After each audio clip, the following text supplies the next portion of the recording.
Yeah, after 1 minute, we'll start.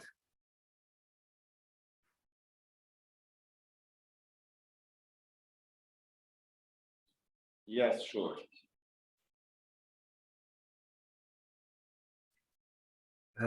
So, good afternoon, dear colleagues and friends from our MENA region. We are welcoming you on behalf of Dr. Hampin Kouri from University San Joseph de Beirut Faculty of Medicine. I would like to thank him for this excellent activities that we are doing together with the Arab Medical Association Against Cancer. Our webinar today will be about BRAF-mutated metastatic colorectal cancer from diagnosis to treatment. I would like to thank our moderators, Dr. Zainab Ben Ibrahim and Dr. Kakil Rasul, who are going to present our excellent speakers. So please, the floor is yours, Dr. Zainab, to start presenting our speakers. Thank you very much, Dr. Sami Al-Khatib. First of all, I would like to thank you and Dr. Kouri for the invitation in this GI module. It is clear that during 2022, new therapeutic strategies and treatment considerations are expanding the paradigm of colorectal cancers, including BRAF-mutated cancers. And our presentation will be a landscape of biomarkers in metastatic colorectal cancer, which will be presented by Dr. Hampin Kouri. So the floor is yours, Dr. Kouri.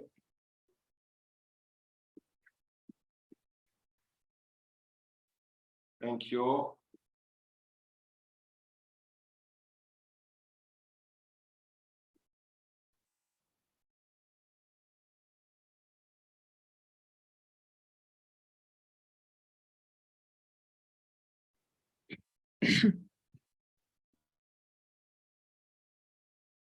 Thank you very much, Professor Khatib, for chairing this activity, the president of AMAC. Thank you, Dr. Zinab, for this kind introduction.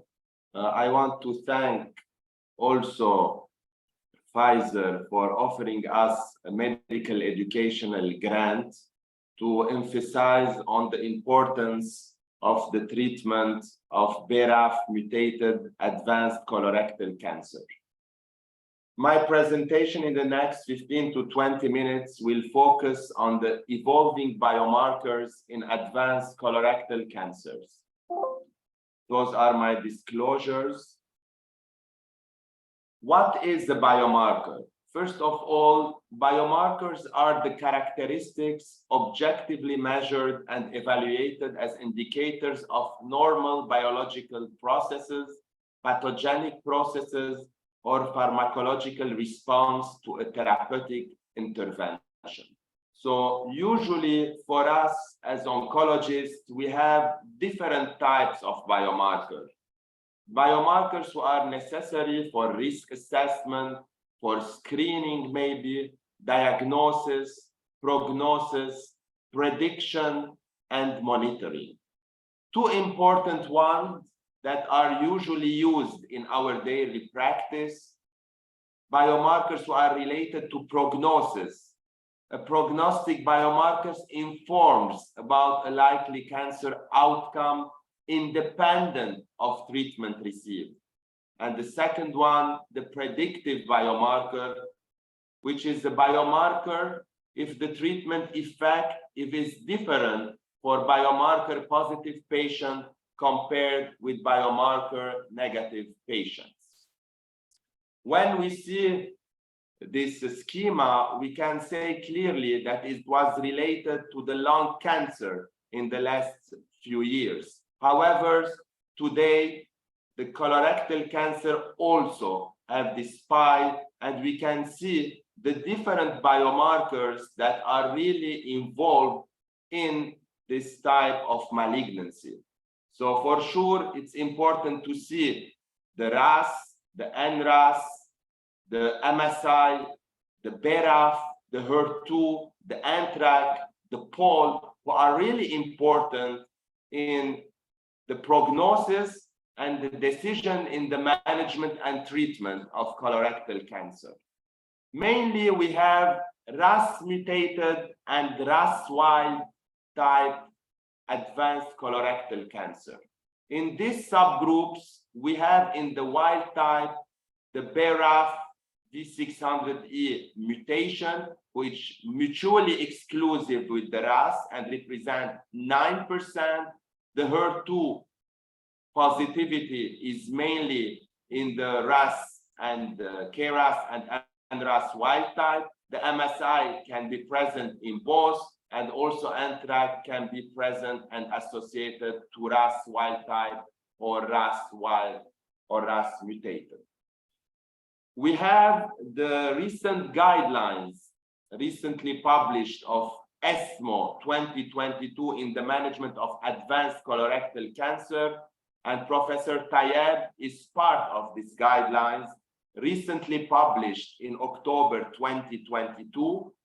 These guidelines clearly recommend the RAS testing, and they mention that is mandatory before treatment with anti-EGFR monoclonal antibody and can be carried out on either the primary tumor or other metastatic sites.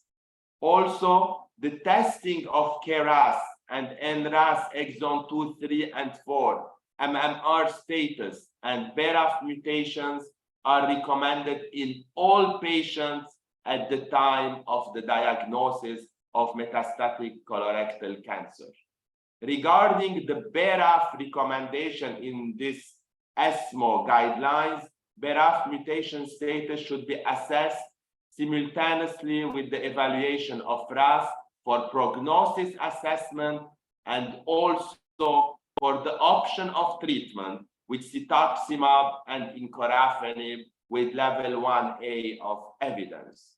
Regarding the MSI testing, the MMR and MSI testing in metastatic colorectal cancer can assist in genetic counseling for Lynch syndrome for sure, and also it is recommended the initial molecular workup in the metastatic disease for its predictive value for the use of immune checkpoint inhibitors. Before, in the previous guidelines, the main role was in further line of treatment. Now the MSI should be evaluated upfront. It's important that in 2011 only, we concluded that the BRAF is a very important prognostic marker. Independently of the treatment received, BRAF mutated patients have a worse prognosis. First of all, they started thinking that intensifying the treatment with the combination of FOLFIRI and beva could be of high importance. Still, we have recently the approval of the combination of encorafenib and cetuximab based on Beacon trial results that showed very interesting results with this combination in BRAF mutated advanced colorectal cancer. The MSI and its importance. What is MSI? Microsatellite instability is the accumulation of DNA sequence error with microsatellite caused by deficient MMR function.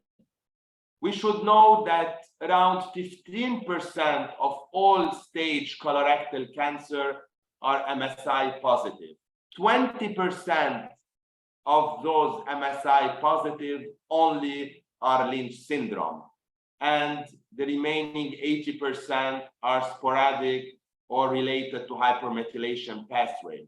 Also, it's important to mention that only 4% of metastatic colorectal cancer are MSI high. So the role of MSI is important as a prognostic factor, as factor which is predictive for adjuvant chemotherapy, mainly in stage 2 disease.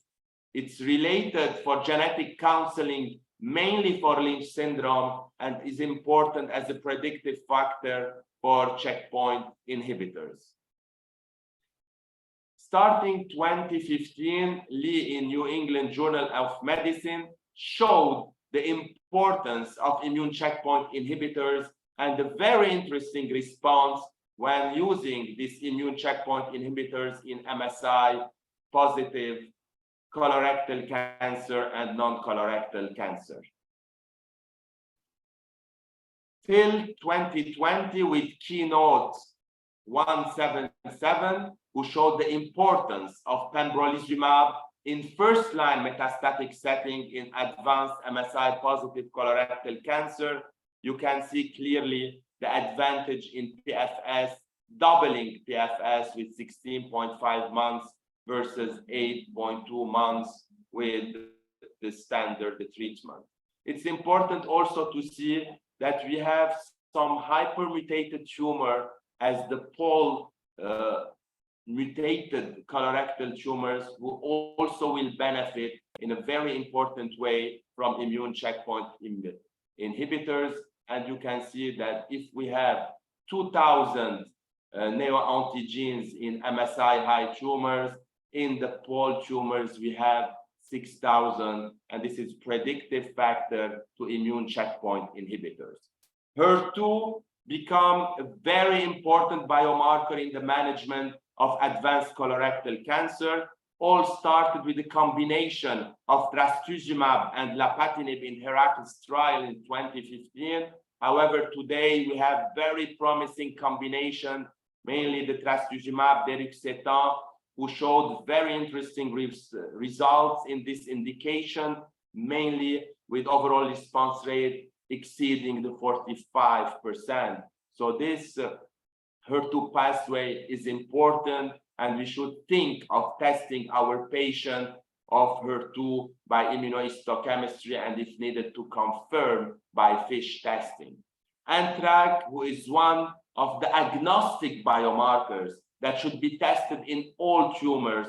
Also, we have a very interesting percentage in colorectal cancer. It's small, but the response to this treatment with larotrectinib, for example, the anti-ANTRAC, showed very interesting results in all the tumors, but also in colorectal cancer. So it's important to test the ANTRAC also in our disease.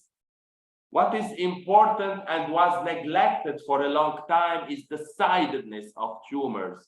So right-sided tumors are not similar to left-sided tumor, and this is an important marker for as a prognostic, as also as predictive for treatment.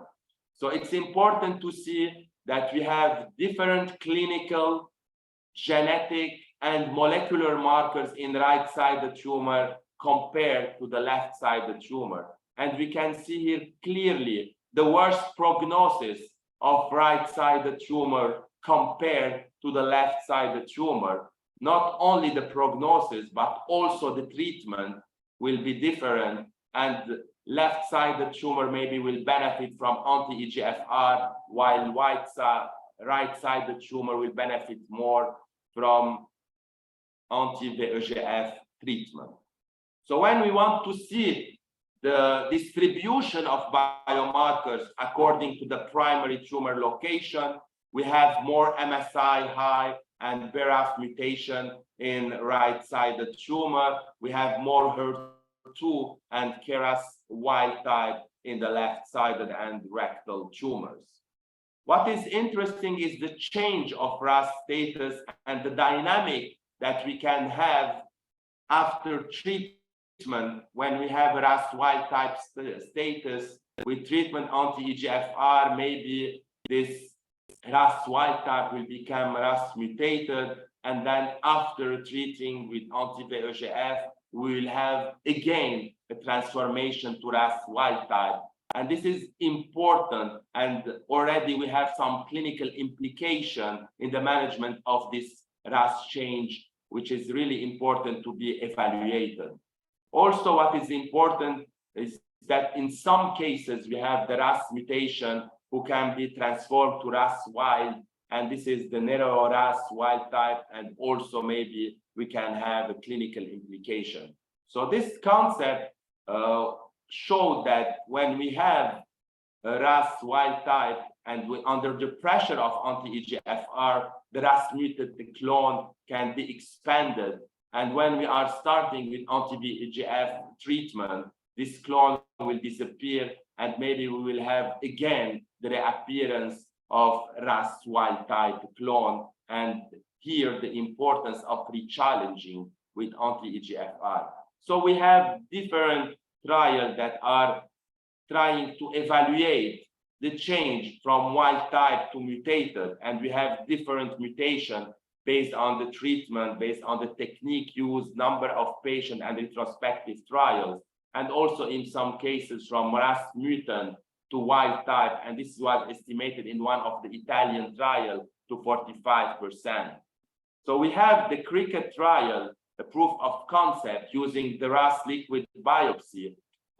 After second line of treatment, the patients are enrolled based on their liquid biopsy to receive cetuximab plus irinotecan.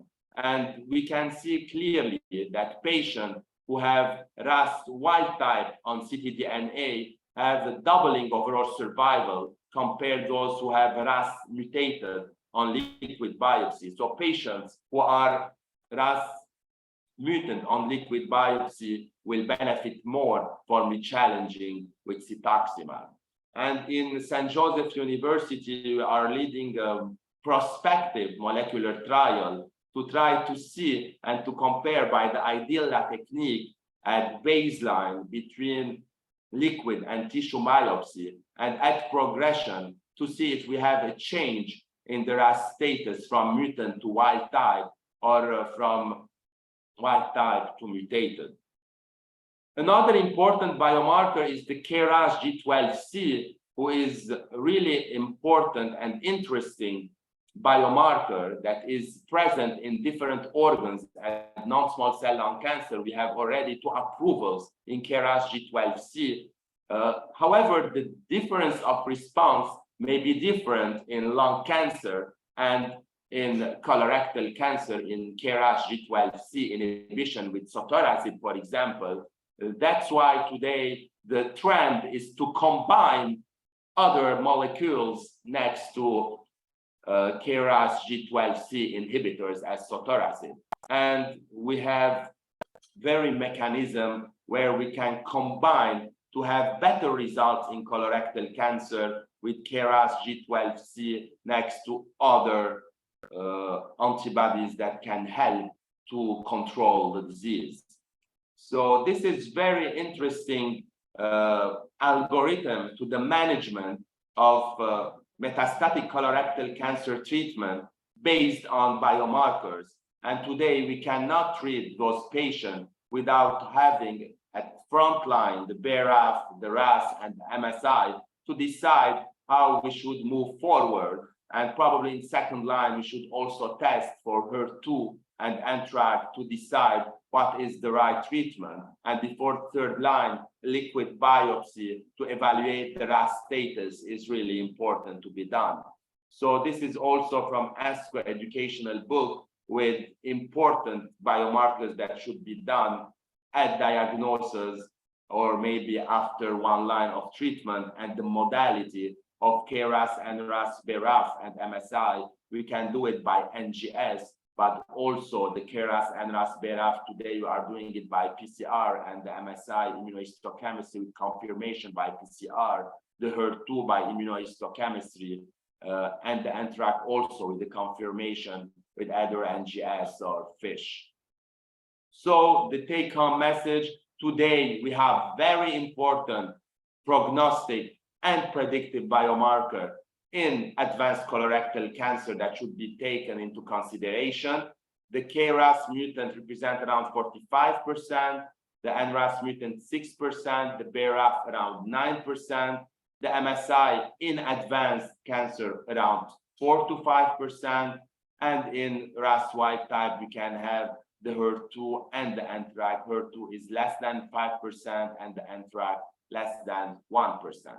Finally, we tried last year to develop about our MENA region metastatic colorectal consensus recommendation.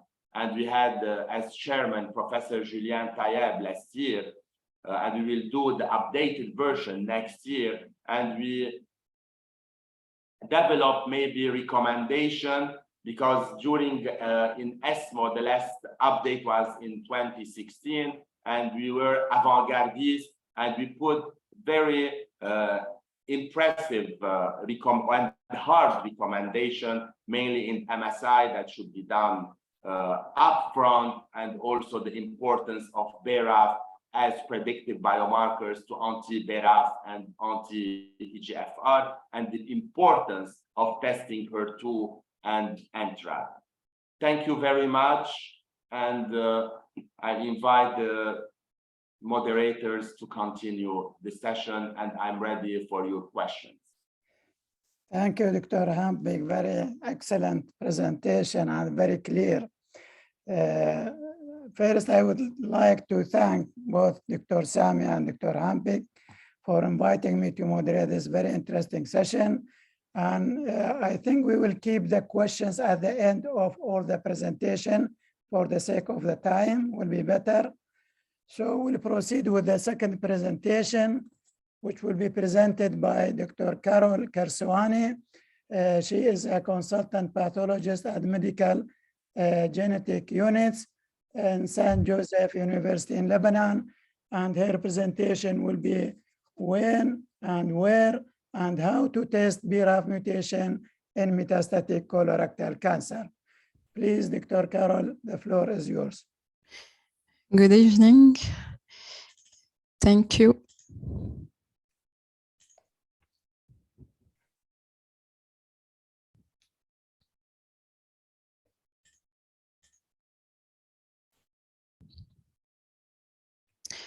So good evening and good afternoon, everyone. Thank you for this kind invitation. So I'll be talking about the testing of the BRAF in the metastatic colorectal cancer. The RAS-RAF-MEK-ERK, or what we call the MAP kinase pathway, drives cellular proliferation, differentiation, migration, survival, and angiogenesis. This dysregulation of this pathway underlies many instances of tumorigenesis and an aberrant signaling or inappropriate activation of this pathway has been shown in multiple tumors, mainly melanoma, lung, pancreatic, and colorectal cancer. It can occur via several distinct mechanisms, mainly activating mutations in the RAS and the BRAF gene. So these two mutations of these two are among the most frequent in human tumors, RAS being identified in up to 30% of all cancers, KRAS being the most prevalent, then NRAS and HRAS. BRAF has been identified in 7% of all human cancers, with the V600E accounting for more than 90% of these cases. So it's a transversion in exon 15, resulting in a valine amino acid substitution and resulting in an increase in BRAF activity compared with the wild type BRAF. This mutation has been detected in around 8 to 12% of metastatic colorectal cancer, and it confers resistance to all the therapies that have been targeting the MAP kinase pathway in the treatment of the metastatic colorectal cancer. But at the same time, this is a potential target for new drugs and combinations. So what about the pathogenesis of colorectal cancer? Briefly, mostly they develop via the conventional pathway, so classic adenoma carcinoma sequence, and the remainder being the hypermutant pathway or the ultramutant pathway. The underlying molecular changes, first, the chromosomal instability pathway, so this is affecting a small group of genes. Then we have the hypermutant pathway, which is mainly the MSI with a high mutation rate affecting a large number of genes. And lastly, the ultramutant pathway or the defective proofreading polymerase affecting a very large number of genes. So the conventional colorectal adenoma to carcinoma pathway, most frequently, and the characteristic genetic changes in this pathway is the alteration to mainly the gene we all know, the APC, KRAS, TP53, in over 84% of the cases. So it's the chromosomal instability pathway. Then we have less frequently the hypermutant pathway in 13% of the cases with the mismatch repair genes, and the ultramutant pathway in 3% of the cases with the pole mutation. So concerning the serrated and other adenocarcinoma, representing 13% of all colorectal cancer, we have the precursor. Are you still hearing me? Yes. Yes, yes. Okay, because I heard a voice. Okay, so sorry about the serrated and other adenocarcinoma, with the precursor lesions being the serrated polyps, either hyperplastic sessile serrated lesions or traditional serrated adenomas progressing to an invasive adenocarcinoma. In this setting, often it's a BRAF mutation, activating mutation, and less often a KRAS. And we have the CPG island methylator phenotype, which is susceptible genes that develop epigenetic promoter hypermethylation, silencing their expression. And frequently, this includes the MLH1, leading to defective mismatch repair and the MSI.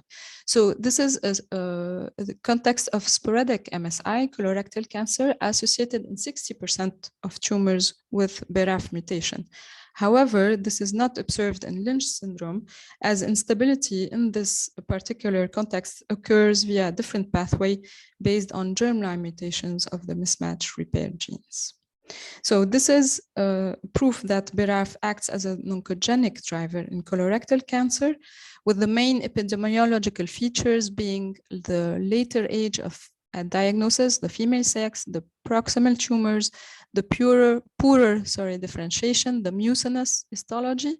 So whenever we have adenocarcinoma that is poorly differentiated or with a major component that is mucinous, the MSI and larger primary tumors, these are frequently with BRAF mutation. So BRAF acts as well as a prognostic factor. Concerning the metastatic spread, we have more peritoneal metastasis and less liver-limited and lung metastasis than BRAF wild type. It's an independent negative prognostic factor in stage 2 and 3 MSS, and it has a worse prognosis in the metastatic setting as well. Here, a small bracket about the atypical BRAF mutation or the non-V600E. The prognosis is said to be similar to wild-type BRAF metastatic colorectal cancer, but some studies are showing reduced response to anti-EGFR therapies. So, prognostic marker and the predictive biomarker. Potentially, the BRAF mutation will identify the colorectal cancer that in which anti-EGFR therapy is going to be ineffective, and with the microsatellite instability status, it's going to predict response to chemotherapy. So what does the NCCN say about the recommendation for testing? The BRAF genotyping tumor tissue testing is recommended either on the primary tumor or the metastasis at diagnosis of stage 4 disease on formalin-fixed paraffin-embedded tissues, usually performed by PCR amplification and direct DNA sequence analysis, with other acceptable methods as allele-specific PCR, NGS, or immunohistochemistry. So we're going to go a bit more into details of this. So KRAS and BRAF mutations are early events in colorectal formation, colorectal cancer formation. And this is why there's a tight correlation between mutation status in the primary tumor and the metastasis. So you can perform the genotyping testing either in the primary tumor or at the metastatic site. It can be performed on archived specimens of this primary tumor or metastasis, and therefore fresh biopsies should not be obtained solely for the purpose of genotyping, unless, of course, the archived material is unavailable. So here, a small, a brief view of what we do. So the pathologist is here to manage all the pre-analytical steps, and this is really important for us because before arriving to this step of the formalin-fixed paraffin-embedded tumoral tissue that we all know, there are a lot of actors are here, a lot of processing. So the tumoral tissue is very important to us, and it goes through different steps. And this is the pre-analytical step that is really important to us before arriving to a good quality of the tumor DNA. So we're gonna decide which paraffin block is optimal for analysis. We're gonna go for a block that is well fixated, that has no or really few necrotic areas. We're gonna go for a block with a lot of tumoral cells before cutting the slides. So we are here to control the quality of the material, the tumoral material, and the representativity. So we're gonna check the block, cut some slides, and then check the cellularity of the tumor, check if there's a necrosis, check if there's a fixation problem. And here, a very important, I'm gonna say, focus on the problem of small biopsy. So we go from paraffin block, decide which one is optimal for our molecular study. We're gonna cut some unstained slides and then an H&E at the end to control the quality and the quantity. And we're gonna dissect the tumor area. This is really important. Here is the normal part. This is the normal colon, and this is a tumor area. So we're gonna dissect this tumor area, and I'm gonna tell my molecular biologist to go and sequence this part. Just take this part of the paraffin block and sequence it, because sequencing quality depends on the ratio of tumor to normal tissue in a sample, and there should be no less than 5% of tumoral cellularity. So with dissection, we have less normal DNA to be sequenced, and more sequencing reads are attributed to this cancer DNA. So the recommendation for KRAS, NRAS, and BRAF should be performed in labs that are certified under the CLIA 88 as qualified to perform highly complex molecular pathology testing. The 3 genes can be tested individually or as part of an NGS panel, and no specific testing methodology is recommended. We can go for PCR, direct DNA sequence analysis, NGS, and immuno. So what about this immuno anti-BRAF? It has a high concordance in melanoma. However, in metastatic colorectal cancer, we have high false positive rate and a false negative rate of around 11%. So there's conflicting evidence, and caution should be raised against reliance on immunohistochemistry alone in metastatic colorectal cancer. What is proposed now, it can be used as a screening tool and then go and confirm it with the detection of the mutation. So here are very quick examples. These are concordant cases between immuno and proven mutation. So we're gonna look for cytoplasmic positivity. This is a mutated case. These 3 are mutated case with a positive immuno. These are discordant cases. You can see negative immunohistochemistry for anti-BRAF in a mutated confirmed case. You can see positivity in wild type cases. And we have sometimes occasional nuclear staining, which is aberrant as well. So the NCCN, with the recently updated guidelines on August 2021, did not support recommending comprehensive genomic profiling as the preferred molecular testing methodology, as opposed to multiple single gene tests for all these genes. And it added the tissue or blood-based studies. So the testing can be performed on FFPE, preferred, or blood-based. Here, very briefly, Dr. Ampik talked about this. So we look for KRAS, NRAS, and BRAF mutation with a very high concordance rate between blood and tissue, around 92%.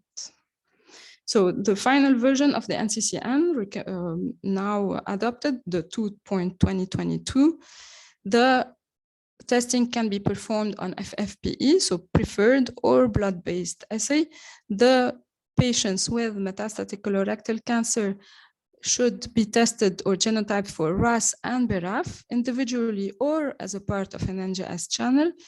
the BRAF V600E mutation makes response to these treatments highly unlikely unless given a BRAF inhibitor. Testing can be performed via immunohistochemistry. It's an option, but watch out for this high false positive and false negative. Testing should be performed in labs that are certified. Specific methodology is recommended. No specific methodology is recommended, sorry. So you can go for sequencing or hybridization, and the testing can be performed on the primary tumor or the metastasis, as literature has shown that the status of these genes are similar in both specimen types. Thank you for your attention. Thank you very much, Dr. Carol, for this very comprehensive presentation. So we'll keep the questions to the end of the session. And now let me introduce Dr. Julian Tayyeb, who will highlight the management of BRAF-mutated metastatic colorectal cancer. For Dr. Julian Tayyeb, he is head of the gastroenterology department in Georges Pompidou European Hospital. He is also a member of the ESMO guidelines committee. And let me know, he is also our godfather of the GI oncologists in the Middle East and North Africa.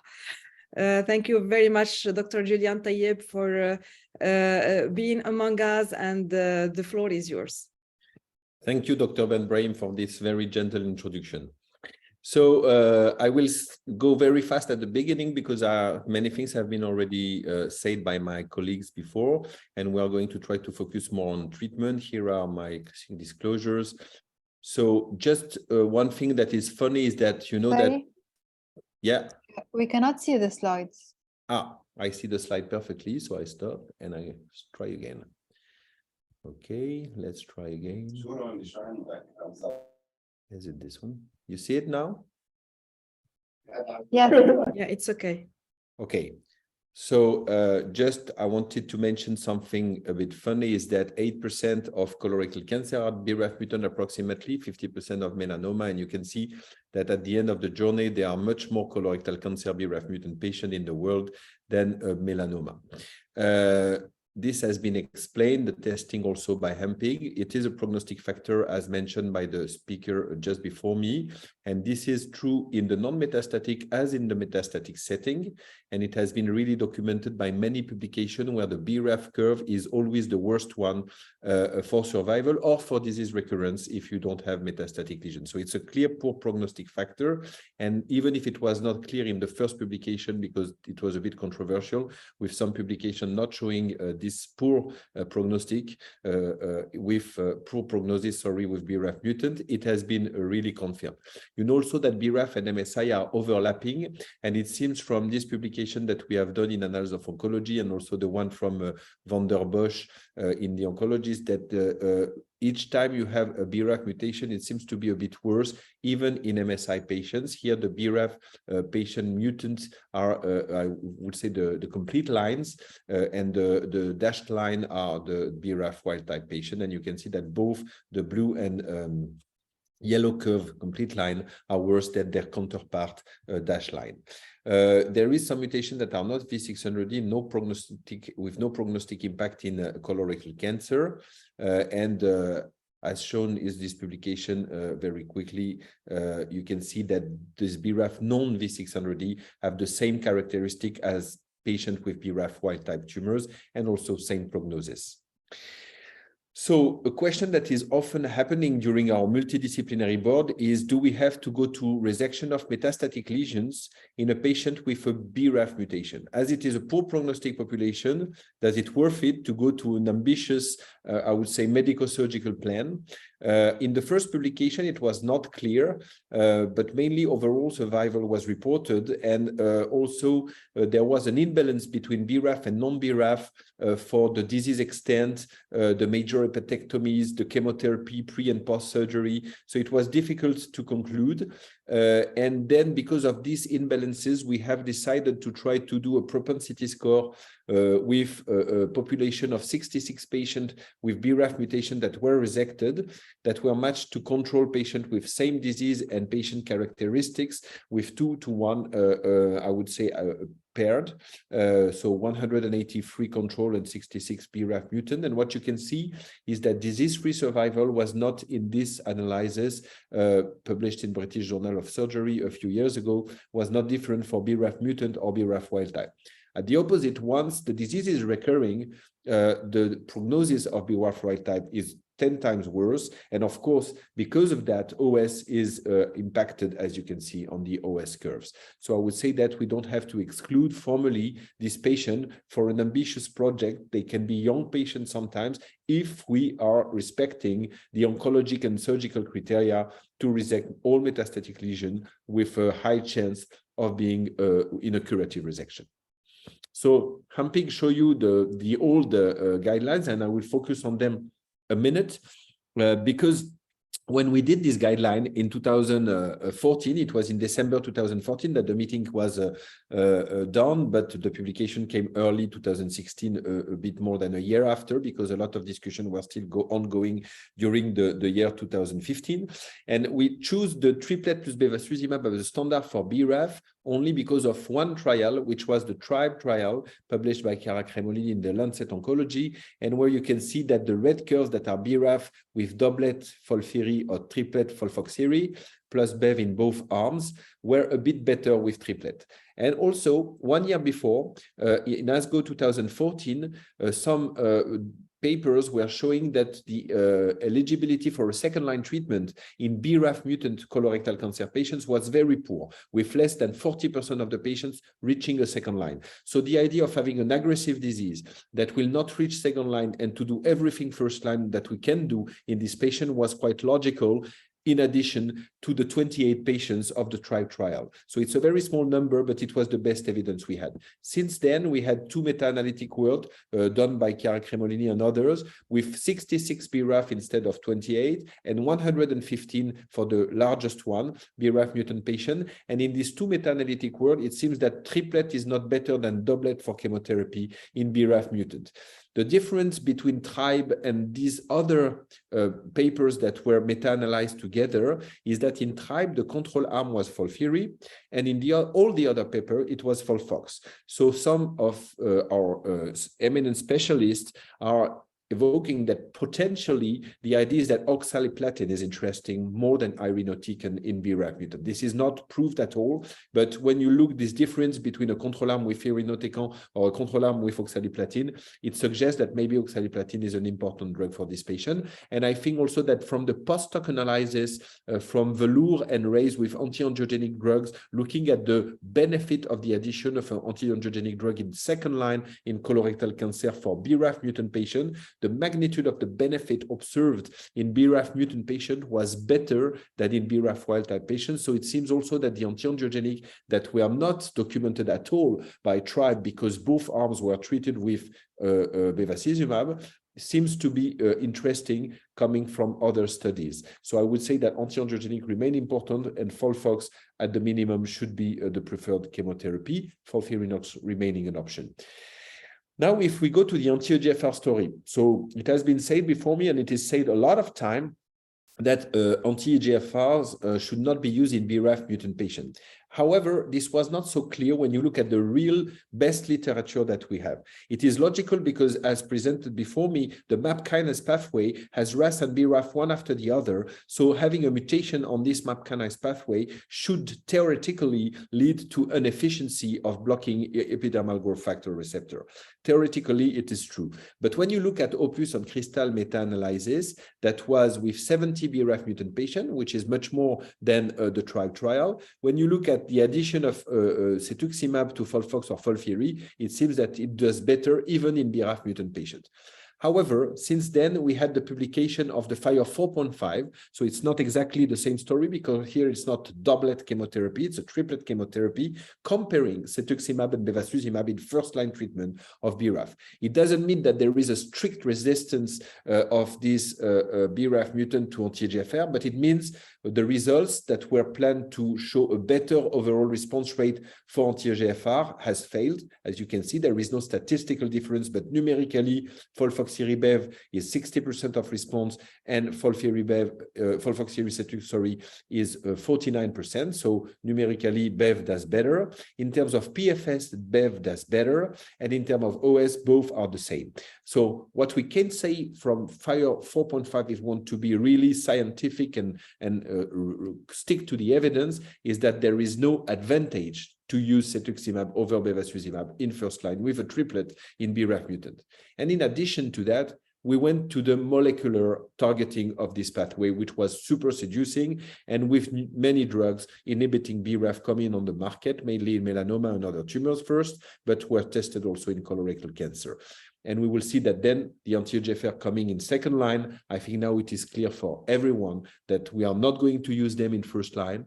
There is no data at all to suggest that anti-EGFR beyond progression are a good option in colorectal cancer, or there are very scarce data to date. So first line will be anti-angiogenic and second line will be anti-EGFR. First line will be today chemotherapy. And I think Dr. Perseguian will discuss what will be tomorrow. And second line will be targeted agent. So targeting this pathway, the classical pathway and the alternate pathway with PI3K, AKT, and mTOR, we know that when there is BRAF mutation, there is a negative feedback on the expression of epidermal growth factor receptor at the cell surface. And we know that when we are blocking BRAF in colorectal cancer, though the mutation is V600E and is the same than in melanoma, it is not working at all. Though in melanoma, we have some efficacy, not the best one, but some efficacy with BRAF inhibitor alone. Why? Probably because of alternate pathways such as other RAF molecule like CRAF, bypassing the blockade of BRAF, and also by inhibiting this negative feedback and inducing an overexpression of epidermal growth factor receptor at the cell surface. So the idea was then to block downstream with MEK inhibitor and to block the EGFR at the cell surface with an anti-EGFR antibody. So here the anti-EGFR is not used as usually. It's really here to control the overexpression of the receptor at the cell surface. And also some other attempt, with PI3K inhibitor or other molecule to the alternate pathway were tested in this specific population.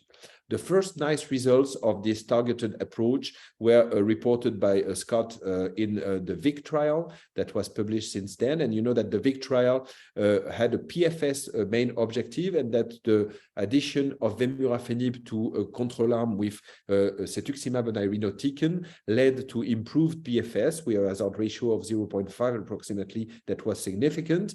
And this was the first positive results that were presented. And then the Beacon trial that Hampig mentioned briefly before, with this triple three-arm study with a triplet of targeted agent with a BRAF inhibitor, an anti-EGFR inhibitor, and a MEK inhibitor, a doublet targeted agent arm with encorafenib and cetuximab only without the MEK inhibitor, and a control arm that has been debated a lot in different meetings, that is FOLFIRI-cetuximab, which may not be the perfect one, but is still interesting because you still have cetuximab, and you show that cetuximab alone and in addition with irinotecan, and we know that in colorectal cancer, generally this combination is quite synergistic, is not acting well in this population of BRAF mutant. So here are the first waterfall plot that were communicated, and we can see that the response rate is more impressive with targeted agent than control. In the control arm, you have only 2% of responses, and for the doublet and triplet, you have respectively 20 and 26%. PFS was also improved by the doublet versus control and by the triplet versus control. So this is quite good, but you can see that the PFS remains not optimal with moving from 1.5 to 4.5 months, I would say approximately. It is nice, it is 3 times more, but of course we would like to control the disease for a longer period of time, and we will have in the future to try to understand why the control is so good but doesn't last so long. And when you look at overall survival, the benefit is also here. I think it's clinically relevant in this very poor population. Moving from 6 to more than 9 months is interesting and relevant clinically as a median. And you can see that the doublet and the triplet are doing more or less the same, with the last follow-up that is a bit longer than in the New England, with approximately 13 months. In terms of tolerability, what is interesting is that the control arm is not even a placebo, it's a nocebo. It's not efficient and it's quite toxic, and that the triplet is a bit also more toxic than the doublet. So as the doublet is now registered as a standard therapy, it's good because we have all experienced it now, and it's a very well-tolerated treatment. Of course, there are new side effects that we are not so used to manage, like arthralgia, myalgia, some new skin side effects like eruptive nevus and stuff like that. But globally, no real dangerous side effect for our patient. And I would say the only thing that has to be really followed up is the renal function. It is very rare to have a renal impairment. It is more often seen when you have the MEK inhibitor, but it can happen. And it can be also linked to the diarrhea, linked to the side effects also of the anti-EGFR compound. So this was an updated analysis with all the forest plot in a different subgroup. And you can see that there is it was comparing the triplet versus the doublet. Sorry, I didn't mention that. And you can see that there is no clear population that seems to benefit from the triplet. There are some time the doublet does better, sometimes the triplet does better, but it looks more by chance than with something very clear, I would say, physiologically or I would say on a biological rationale. About the resistance we have had at ESMO a few weeks ago, presented by Scott Kopetz again, some ctDNA analysis of Beacon patients. And you can see the doublet, the triplet, and the control arm. You can see the number of mutations that have been seen. And you can see in blue what were the mutations that were initially present and maintained, and in red, the one that were not initially present and were acquired during therapy. And what is obvious when you see this figure is that when you have the control arm, you have very few new mutations coming, but when you have some targeted agent, there are a lot of new mutation coming, and especially in the RAS, PI3K, and MET story. And this is the number of mutation that occurs during the follow-up of the patient under therapy. And you can see that the numbers are very important, from 1 to 4 different 4+ mutation in the patients that are occurring in more than 65% of the approximately 65% of the patient in the triplet and the doublet arm, and only 1 mutation can occur in the control arm, and very early. So there is a selection pressure that induces some mutation and resistance. And I would say that finally the BRAF story is following the RAS story and the EGFR treatment story. So we are inducing this kind of mutation. They may be involved in the resistance to this therapy. And in the future, we will have to see how to overcome this resistance to control the disease for a longer period of time. So the NCCN guideline has been already presented. So what about moving from the second line Beacon regimen with the doublet to a first line story? So the Encore study that is currently in revision, I would say, in the Journal of Clinical Oncology, will be published, I hope, soon. It was 90 patients treated in first line with the triplet regimen, because at the time Encore was launched, we all thought that the triplet will be more efficient than the doublet.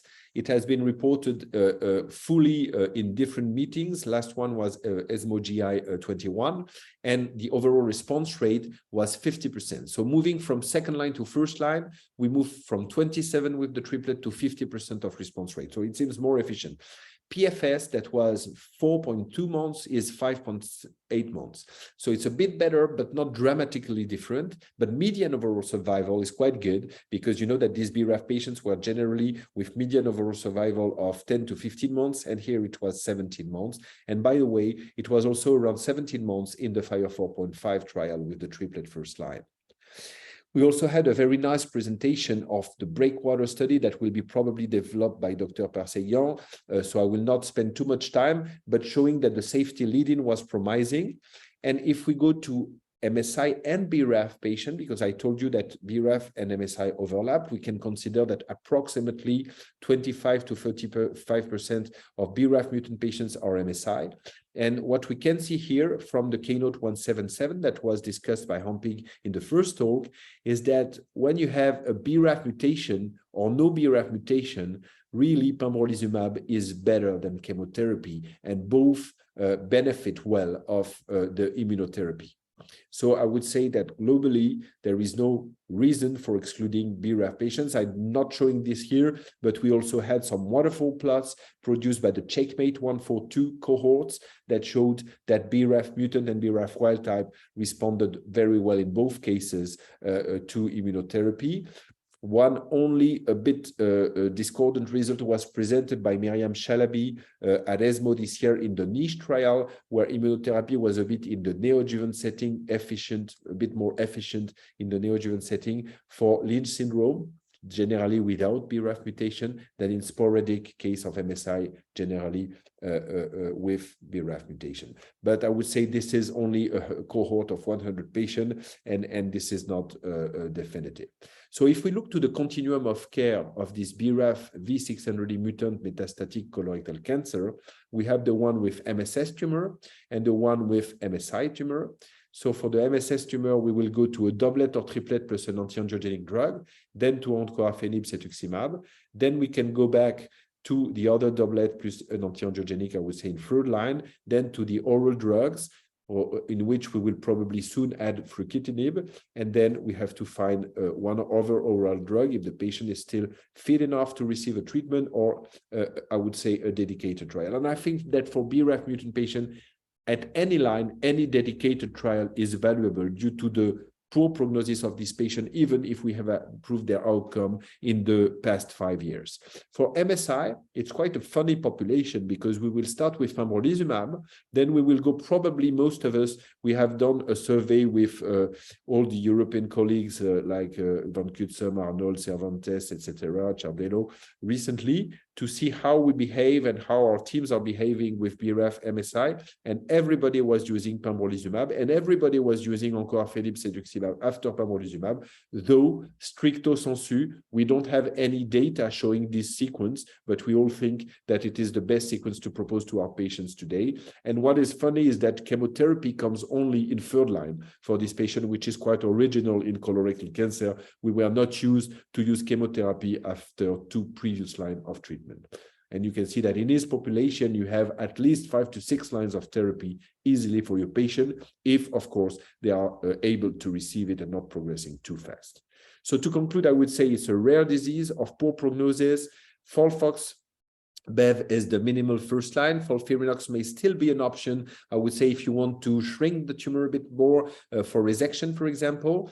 FOLFIRINOX of FOLFOX or FOLFIRI plus anti-EGFR is not an option in first line, and for the triplet it is demonstrated by a randomized trial, a small randomized trial, but a randomized trial which is also, by the way, in revision in GCO currently.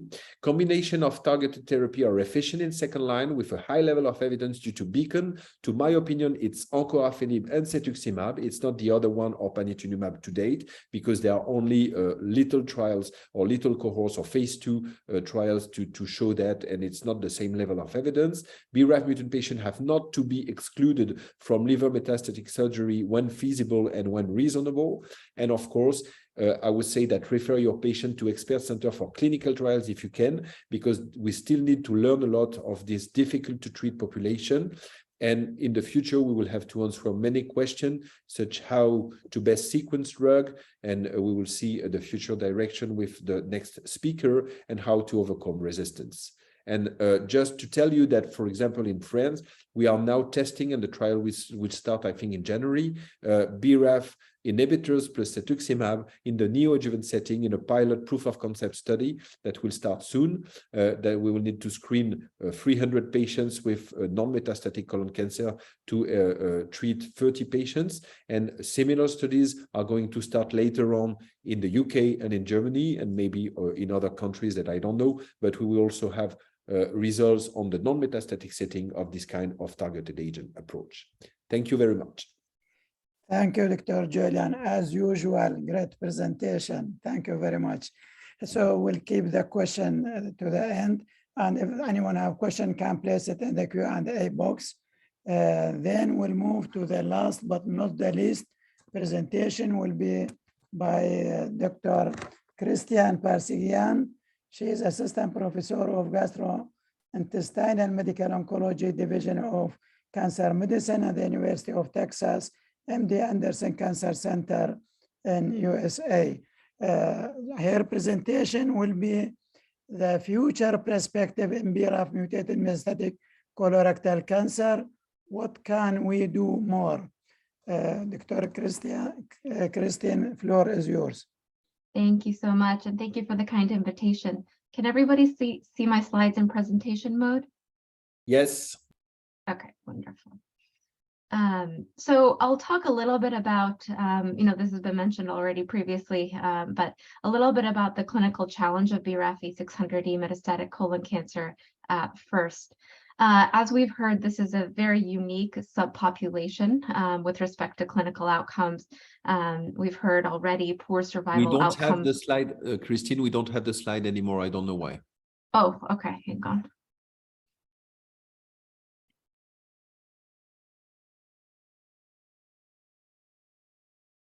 Now it is okay. We're good? Just Yeah. full screen, please, full screen. Thank you. This is okay? Yeah. Okay, perfect. So we heard already the unique subpopulation, poor response to systemic chemotherapy with overall poor survival compared to BRAF wild type patients.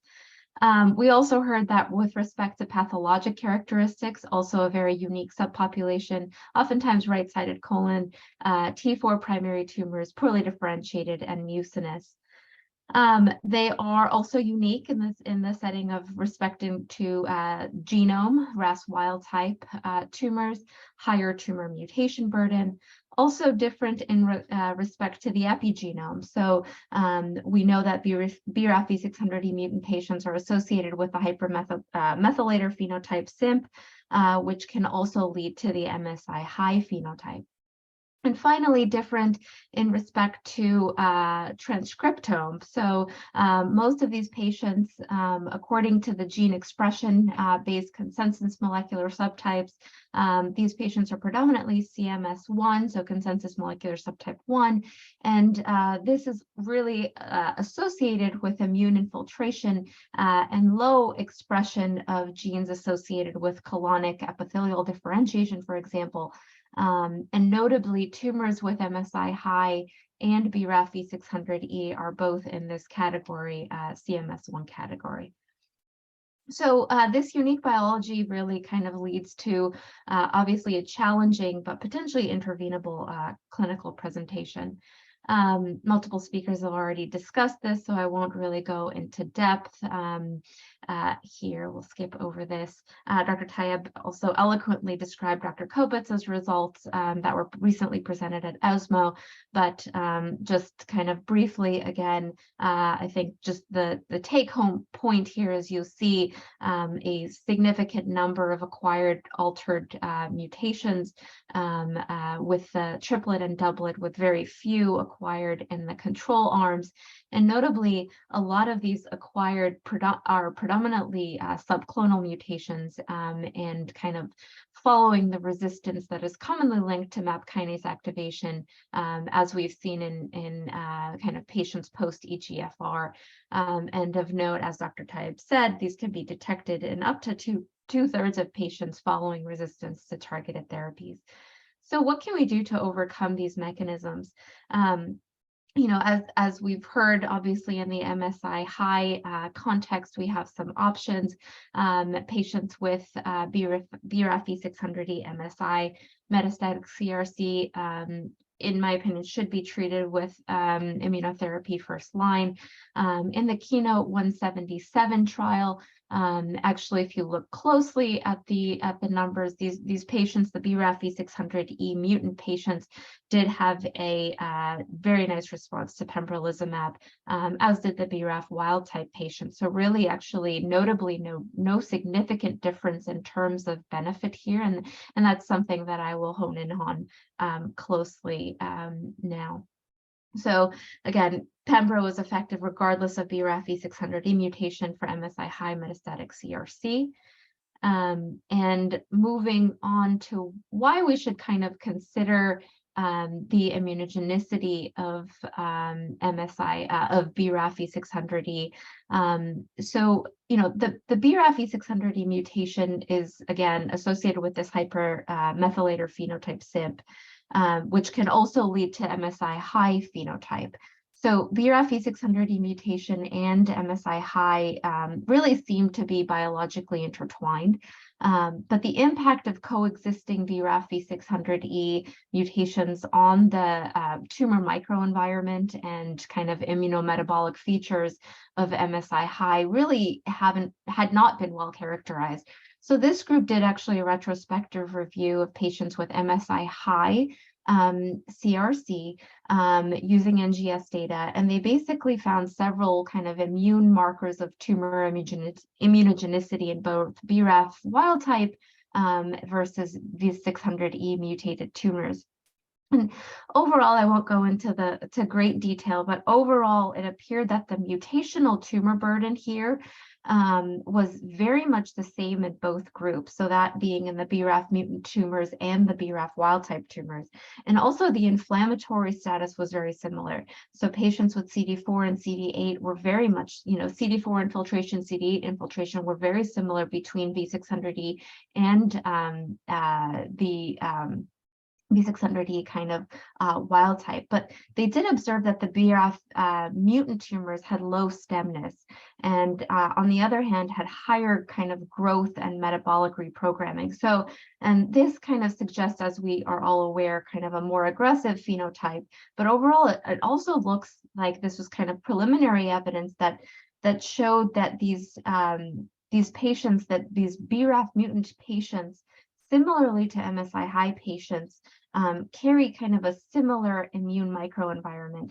And this really suggests that these BRAF V600E mutant patients almost express phenotypes like MSI high patients and potentially should be treated similarly to MSI high patients. We'll briefly discuss the CMARC trial. So this is kind of building upon Keynote 177. This patient population is documented V600E patients with MSI high tumors. They are randomized in the phase 2 component to either the triplet arm encofsitex pembrolizumab versus the control arm of pembrolizumab. This is a 1-to-1. Primary endpoint here will be PFS.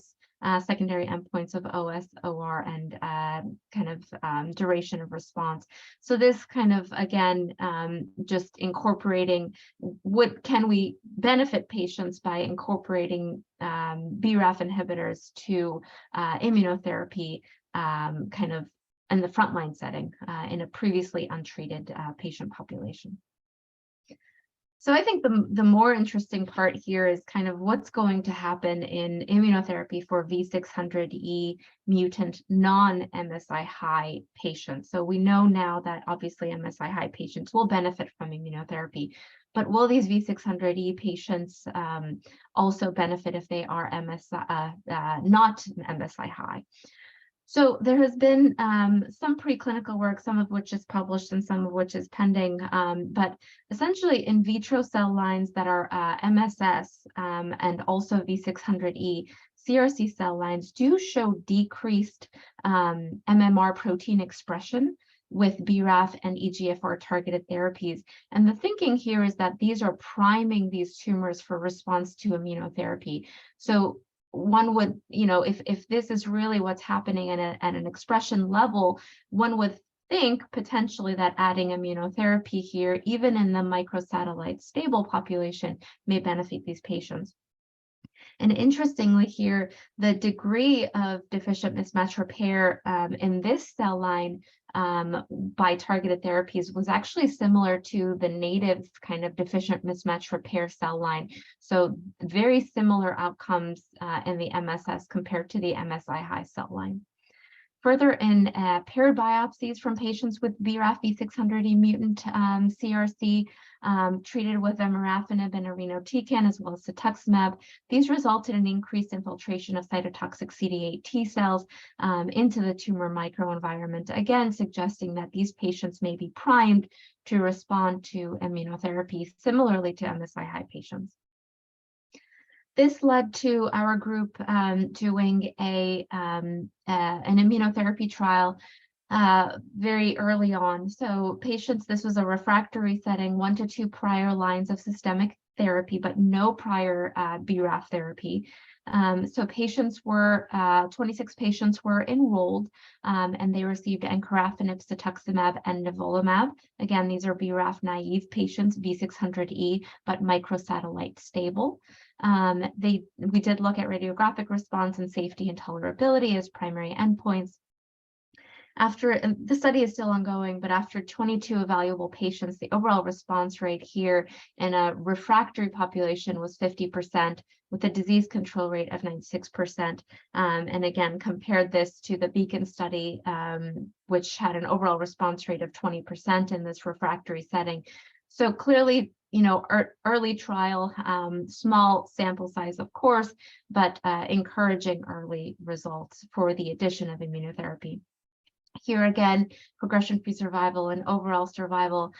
This was just presented at ASCO 2020. You see a median progression-free survival of 7.4 months, median OS of 15.1 months, with a duration of response of 7 months. And as of July, which was the last update, 15% of patients have remained on treatment for greater than 12 months. So compared to the Beacon trial, it's clearly a signal here for the benefit of immunotherapy in addition to kind of the Beacon regimen. Other groups have done similar work. This is the MGH group. They looked at dabrafenib and trametinib compared to dabrafenib and trametinib plus spartalizumab, so another PD-1 inhibitor. Overall response rate in this population, again, a refractory population, 25% with a disease control rate of 78.6%. So I think just overall picture wise, this is, targeting this pathway, especially using kind of the preclinical and the clinical evidence that I've said, we are thinking that this clinical benefit is really coming from a decreased epithelial and an increased cytotoxic T cell population that's being primed from the Beacon regimen and kind of inducing an immunogenic response. And there are several questions that have come up from this just recently presented at AACR. One group kind of just mentioned, does deeper MAP kinase inhibition, such as with MEK inhibition, better prime for immunotherapy benefit? I won't go into detail here, but just to kind of note that this has just been raising a lot of questions about what is a good backbone potentially in addition to the BRAF inhibitors in addition to immunotherapy here. This has led to a recently activated SWOG study here in the US. This is patients with MSS, BRAF V600E mutated CRC, with again 1 to 2 prior lines of systemic therapy. This will be randomized to 2-to-1 to encofcetuximab and nivolumab versus enco and cetux. Again, this is just trying to show in a larger patient population now that we indeed may see benefit to adding immunotherapy with initial introduction of the Beacon regimen. So in summary, I think, response patterns to MAP kinase targeted therapies are really unique for BRAF V600E mutated CRC and really reflect a disease-specific tumor biology in BRAF V600E solid tumors. These act very differently than melanoma patients. And we've seen that the Beacon regimen, the BRAF and anti-EGFR, really improves survival in patients with BRAF V600E mutated CRC. But as Dr. Kobetz had recently presented, resistance inevitably develops and multiple MAP kinase kind of reactivation pathways are kind of at play here with multiple acquired resistance mutations developing. We've had now multiple, although early clinical signals of benefit from some patients who are MSS to benefit from immunotherapy addition to the Beacon regimen. And this may potentially be built upon in the future. I think this is really where the future is. And then finally, these based on these results, really this population should really be tailored and not generalized according to management of other solid tumors. This is a very unique population, as many of us have already described, and really we have a lot yet to learn. So encouraging patients to enroll in clinical trials as much as possible, as Dr. Tayeb mentioned, is vital in this population. Thank you so much. Happy to take any questions. Thank you very much, Dr. Christine, for your excellent presentation. I would like to thank all the speakers for the very comprehensive presentations. So we will move to the questions and answer session. And waiting maybe for questions in the QA box, I will start for a question for Dr. Hampi Courier. First of all, thank you again for your very clear questions in the box QA. Okay. Yeah, you can start with them, or you want to ask first? Okay. Okay, So, go on. Sit with your question, then we'll present this. Great. Okay. So my question for you, Hampik, we know that the most of the mutations are mutually exclusive. So we can also have an overlap between MSI and RAS, MSI and BRAF. So my question is, what is the impact of association MSI and the other mutations, especially RAS and BRAF, on the prognosis and the treatment? Yes, excellent question. So as you know, we have a lot of combination and high percentage of combination between MSI mainly and BRAF. And today, according to the recommendation, the role of immunotherapy in this subtype of population is really important when we have the combination of MSI and BRAF, and the use of pembrolizumab probably is very interesting in this case. Also, the combination of NTRK and MSI is, we know that in NTRK population, we have MSI positive patient. However, it's really small population. So to decide if we will do the anti-NTRK or anti-PD-1, I will prefer to ask our two experts if they have any case combining MSI and NTRK positivity, and what is the management of this. So Dr. Parcerian or Dr. Tayeb, if you have any comment on how to deal with this rare combination of two biomarkers. Maybe Christine first. Sure. So I know it's very rare. Obviously, if we see NTRK, we often see them in the MSI high population. I think, the benefit in the CRC population wasn't as profound as in other solid tumors. So, whereas in other solid tumors, the benefit was 50 to 70%, in CRC, it was 20 to 50%. So oftentimes we'll treat the MSI high first and then go to NTRK second. We don't really have enough data to do a combination yet. I think studies are ongoing, but I don't know, Dr. Tayeb, if you feel differently. No, I completely agree. And to be honest, I have looked for NTRK for a while, and to date, I haven't seen one colorectal cancer with NTRK fusion. I have seen NTRK fusion in other tumors, but not in colorectal cancer. So in my center, the institution is not paying anymore. And in addition, in France, the reimbursement of larotrectinib or entrectinib is not complete. So, and the treatment is quite expensive. I don't know if you have seen some, but really discussing with Elena Elez in Val d'Hebron or in people of Pisa or other big centers in Europe, they have seen none or one. Nobody has seen two, to my knowledge. I have one. Yeah.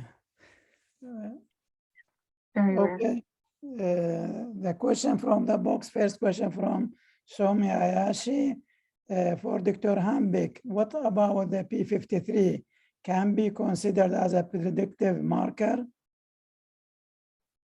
Yes, honestly, we don't have the clear evidence of this biomarker today in the management of colorectal cancer. As you know, the P53 is a bad prognostic biomarkers in different tumors. We have a lot of P53 positive or by immunohistochemistry, where when we do the NGS, we can detect this alteration. However, its clinical implication as a predictive biomarker is not really elucidated till today.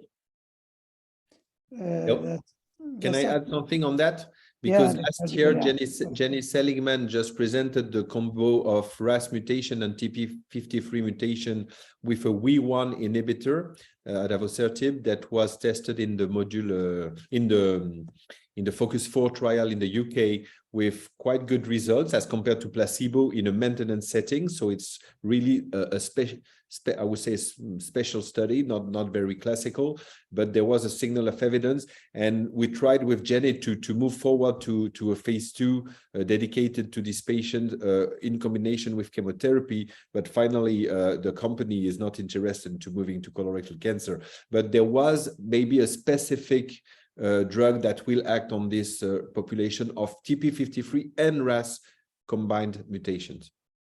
Professor Tayeb, a few years ago, targeting RAS was a dream, and now targeting TP53 is also very complicated. Maybe in the future, they will find a way to target TP53 in the right way. Let's hope. Okay, there is another question from Armin Avajian. Thank you for the wonderful presentation. The question, do you use cetuximab in HER2 positive metastatic colorectal cancer? Because some studies show that HER2 amplification is a predictive shorter PFS after cetuximab treatment in patients with metastatic colorectal cancer harboring wild type RAS and BRAF. So, Dr. Julia. Can you repeat just the question? Yeah, the question. I was. Yeah. Do you use cetuximab in HER2?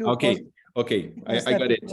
Yeah. So I think there is, I would say, a lot of reason not to use it. Again, because it is a potential theoretical factor of resistance to EGFR inhibitors. However, the problem is that currently cetuximab is used with chemotherapy, and we all have seen also patients that were not tested frontline and that responded very well and for a very long time to doublet chemotherapy and cetuximab. So I would really like to have more evidence. I will not choose, if I have the information of HER2 amplification, I will not choose probably anti-EGFR first line, but I will not recommend to completely exclude it. I think the level of evidence, even if theoretically there is a lot of sense, I would say I don't have the clinical clues to go formally to forbid anti-EGFR in this population. Yeah. Thank you. I have a question for Dr. Carol. Yeah. So, Dr. Carol, in your presentation, the rate of false negatives of BRAF mutations in the liquid biopsy is very challenging. So my question, do you think we should sequence liquid biopsy, then tissue biopsy in case of non-detection of the mutation in the liquid biopsy? Yes, very good question. So what we are doing now at the St. Joseph University, and Dr. Ampik can confirm this, we are testing both, so tissue and liquid. And for now, we have mainly concording result.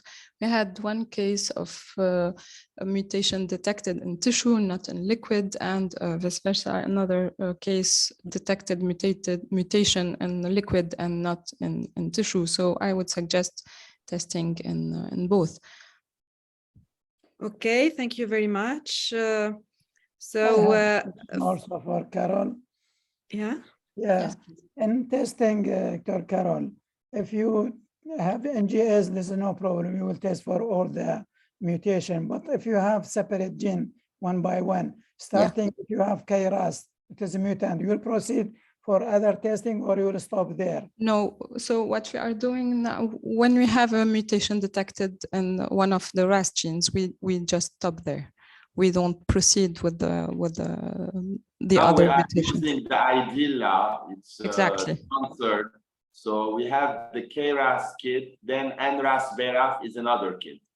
Exactly. what So we we are start with the doing, KRAS. Yes, Exactly. we start with the KRAS. If it's positive, then we will not We continue. just stop. For sure, we will do the MSI by immunohistochemistry. And in second line, we are doing the practically HER2 and track by immunohistochemistry. This is what we are doing in practice. Okay, thank you. Julien, first of all, I am very enchanted to know that the NeoRAF started inclusion in the neoadjuvant setting, because very often I ask myself why we are so late in colon cancer relatively to what has been done in other localizations like lung cancer, where we move forward to a la carte treatment, even in the neoadjuvant and adjuvant treatment. So very happy to know that. Now, my question in the metastatic setting, taking together data from TRIBE and the meta-analysis from Chiara Cremolini, for which patients do you suggest FOLFOX BEV, and for whom FOLFOXIRI BEV in the first line setting? I'm not sure we have a lot of evidence here again to recommend with, I would say, a strong level something. But as I said in my conclusion, I'm still doing FOLFOXIRI first in fit patient, clinically able to have this kind of intensive first-line chemotherapy. This is clinic. And clinic is always the main stuff in our job. We have to remember that also. And if I want shrinkage, so I need these two conditions to keep the FOLFOXIRI. We were doing FOLFOXIRI initially without BEV, and then we were more convinced of the anti-angiogenic interest, as I said, from the velour and raise post-hoc analysis with molecular subgroups. But we changed with the meta-analysis and we went to FOLFOX-BEV for the majority of our patients. Okay, thank you. We have a question in the questions and our box. So the question is about sequencing the addition of chemotherapy with EGFR inhibition as induction, then VEGFR inhibition as a maintenance treatment. We know that the association in all the settings. Okay. No, so this is the classical question of I start with an anti-EGFR. The patient is RAS-BRAF wild type, left-sided. I think I should start with an anti-EGFR, and then the patient wants to de-escalate. Can I go to capecitabine plus BEV maintenance? Yeah, I think this is the question. Okay, yeah. So I think 2 to 3 years ago, the level of evidence for maintenance with anti-EGFR was quite low. I think that now with Valentino, Panama, etc., we have quite a lot of evidence. They were more raised by panitumumab than cetuximab, by the way, and we have shown that anti-EGFR does better than complete chemotherapy holiday, that anti-EGFR plus 5-FU do better than anti-EGFR alone, and that anti-EGFR plus 5-FU now do better also than 5-FU alone. So I think the picture is complete and we can go to maintenance with anti-EGFR. So we are doing that now, since I would say ASCO 21, when Panama was communicated by Dominique Modeste, Valentino was published a few months later and was communicated earlier. But we have to admit that 20% at least of our patients have cumulative toxicities with anti-EGFR, especially the nail and finger disorders that are sometimes impairing really their quality of life, even if not dangerous medically. But I would say that in this patient, going for a maintenance with anti-EGFR is absolutely not recommended, to my opinion. And in this case, I have no problem to move to a 5-FU BEV.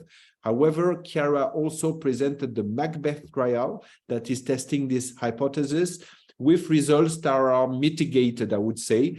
But I would say let's continue with what we have started if there is no cumulative toxicity and go to 5-FU plus no capecitabine, IV 5-FU plus anti-EGFR, because the cumulative toxicity on the hand-foot syndrome and the nail disorder can be dramatic. So I will not recommend capecitabine never with anti-EGFR. And 5-FU anti-EGFR. And if there is cumulative toxicity and the patient is not eligible to continue anti-EGFR, I think it's okay to go to Cap-Bev. Okay. I have one question. Some patient, when you have only one of the protein deficient, MMR, either PMS2 or MH1, where to put those patients? Is it MSI high group or we treat them as the standard MS stable patients? Maybe Christine, you want to answer that? I mean, I think we would, is this on IHC or is this PC? Like, so I would just send this for PCR probably and see if they're microsatellite high. I don't know, Carol, if you have any recommendations on that. Exactly, that is what we do. So whenever we have a loss of protein expression in one of the 4 structures, we just send for molecular confirmation by PCR. Exactly. And Carol, can we say that it depends also on the protein? We know that the antibody against PMS2 is often deficient. Historically, at least, was often deficient. And when we have an isolated loss of PMS2, we always have to control. But if it is an isolated loss of MSH6, for example, it's okay. Yeah, last patient I saw, he had a young patient having PMS2 only, deficient by immunohistochemistry. We don't have in our lab the molecular study. So I start him on immunotherapy. After 2 cycles, he had dramatic responses. There were palpable mass in the abdomen which disappeared completely. So he was MSI.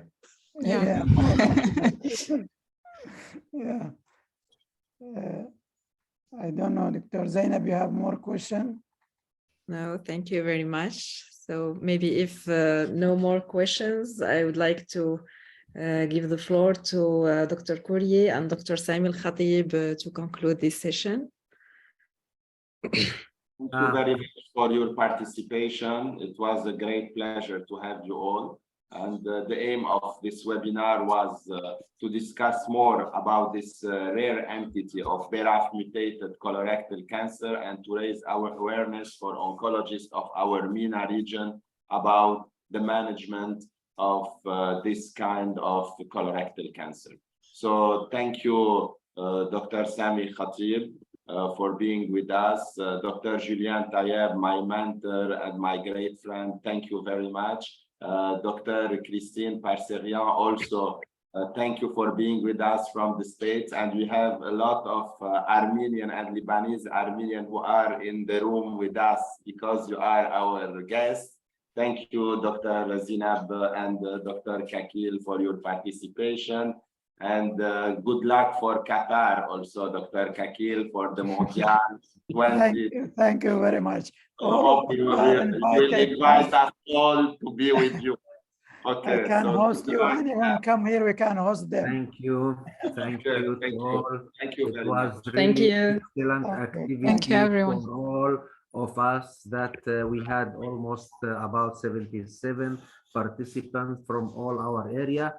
It was from the basic to the top of the management of BRAF-mutated.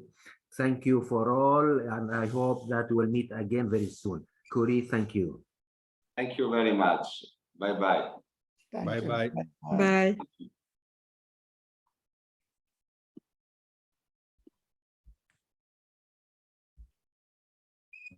Bye.